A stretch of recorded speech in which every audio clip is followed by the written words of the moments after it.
Welcome to the Sociology Coach. Today we're exploring different sources of secondary data used by sociologists. These sources are freely available to students and can help you write stronger research papers.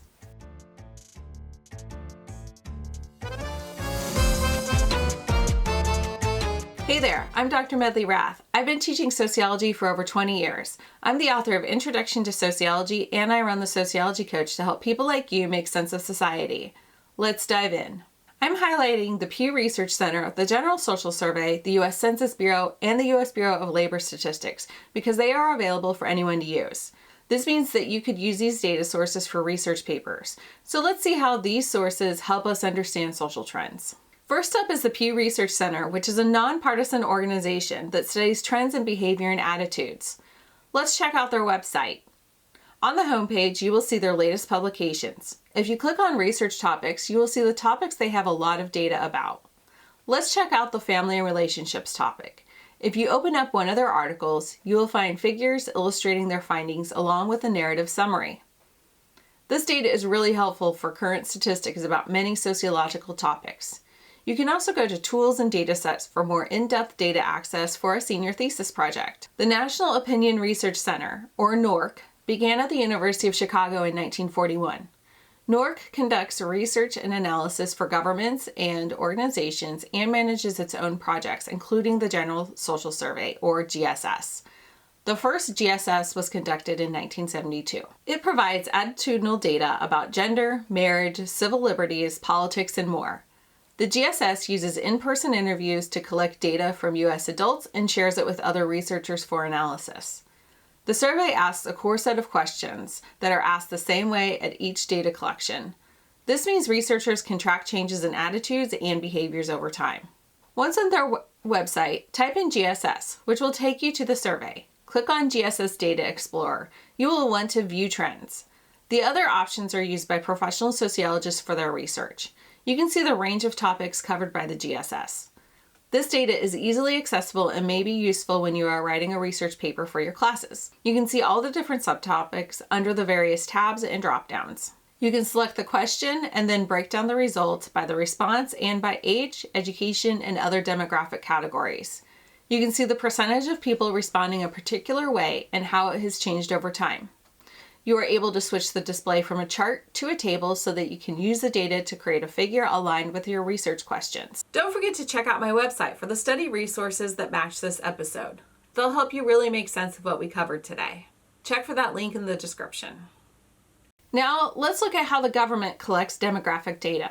The Census Bureau conducts the Decennial Census every 10 years, counting everyone in the United States, which is required by the U.S. Constitution. The federal government uses the Decennial Census to decide representation in the U.S. House of Representatives, draw state legislative districts, and distribute federal funding to states. Everyone in the United States must take part in the Decennial Census and answer questions about basic demographics, including age, race, ethnicity, sex, and whether they are homeowners or renters. They also run the American Community Survey annually, gathering data on education, employment, and more. This information shapes policy and funding decisions. On the Census Bureau homepage, you can see how large the U.S. population is compared to the world. The most useful link for most students, however, is to Quick Facts. Here you can compare how any city, county, or state in the country compares to each other and the nation as a whole. Quick Facts has data on the size of the population, its age, sex, race, Hispanic origin, veterans, foreign-born, and many more demographic characteristics. It's a great resource for descriptive statistics about the United States or your community. The U.S. Bureau of Labor Statistics, or BLS, studies the U.S. population in several ways. One of its products is the Current Population Survey, or CPS, which surveys a nationally representative sample of 60,000 households every month. The CPS asks about employment, earnings, hours worked, and other demographic characteristics. It also tracks the nation's unemployment rate. When you hear about the unemployment rate in the media, they are getting that statistic from the CPS.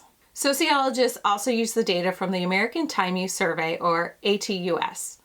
This survey measures the amount of time people spend doing various activities such as paid work, childcare, volunteering, and socializing. At the BLS website, you can locate several forms of economic data, including the Consumer Price Index and the unemployment rate. You can find more labor statistics for your region and local area too. The BLS has an inflation calculator if you're curious about how much a dollar can buy today compared to in the past. One of the most useful parts of the BLS for students, however, is the Occupational Outlook Handbook. Here you can locate wages, training needed, working conditions, and expected growth for numerous occupations. It's a great place to explore possible careers. At the ATUS website, you can find interactive charts under the Data tab. Select a subtopic. Now you can add data to a chart by selecting it. You can also view the data in a table instead to get the precise numbers. At the drop-down, you can easily switch to a new topic. Let's pause and think. Choose a current social issue, such as employment trends, family structure, or time spent on childcare.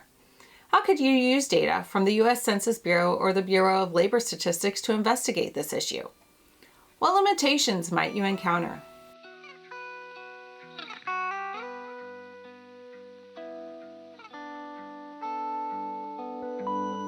Regardless of what social issues interest you, there's likely a source of secondary data to help you learn more about the topic. Which of these sources of secondary data is most interesting to you? Share in the comments. Thanks for joining me. If you found this helpful, don't forget to like and subscribe, and I'll see you in the next video.